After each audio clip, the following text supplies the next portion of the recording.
My name is Sinclair Davidson. I'm a Professor of Institutional Economics at RMIT University in Melbourne, Australia. I've done quite a bit of work on the plain packaging policy that was introduced in 2012. When you look carefully at what has happened, you will actually find that the policy has failed quite spectacularly. The policy objectives of the plain packaging policy are set out in the legislation. It's to encourage people to give up smoking, to discourage people from taking up smoking, and to prevent people who have relapsed from taking up smoking again.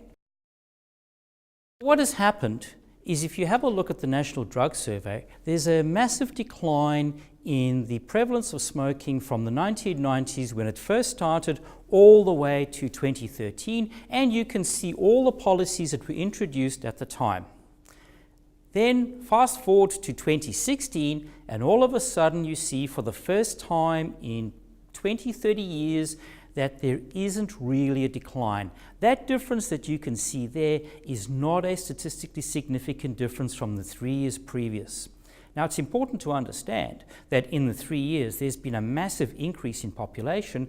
If the prevalence of smoking hasn't fallen, in actual fact there are more people smoking in Australia today than what there were 5 years ago when the policy was introduced. If at first, if you don't succeed, then you should either change the rules or cheat. And the government has changed the rules and cheated. There is the 3.4% lie.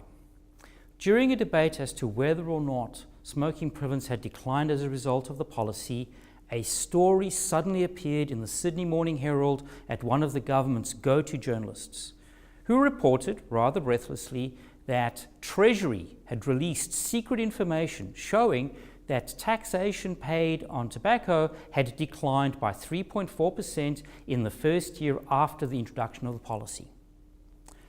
This was secret information that nobody could access, but Senator David Leyonhjelm of New South Wales started asking questions in the Parliament, and the Freedom of Information requests started flowing. Eventually, Treasury was forced to release the data. And when you analyze the data and you correct for timing issues, the policy was introduced in December and not January, and you correct for the information around tax refunds that occurred, is that a 3.4% decline becomes a 0.8% decline when you adjust for the calendar effects, and when you adjust for the tax refunds, it becomes a 0.5% increase. To their credit, the Australian government commissioned a tracking study to determine what happened after the introduction of plain packaging tobacco.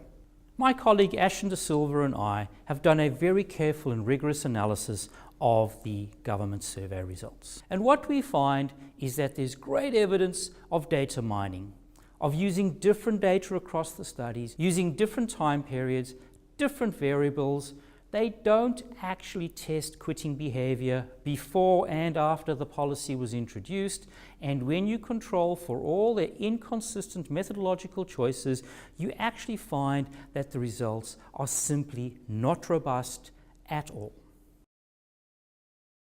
In the post-implementation study, the government reproduced this particular graph. And if you have a look at this graph, it's very fascinating. You see a downward trend in tobacco prevalence in Australia, and at the introduction of the policy, you see what clearly appears to be a trend break and a decline here in terms of smoking prevalence. People have referred to this particular graph as definitive evidence that in actual fact the policy had worked.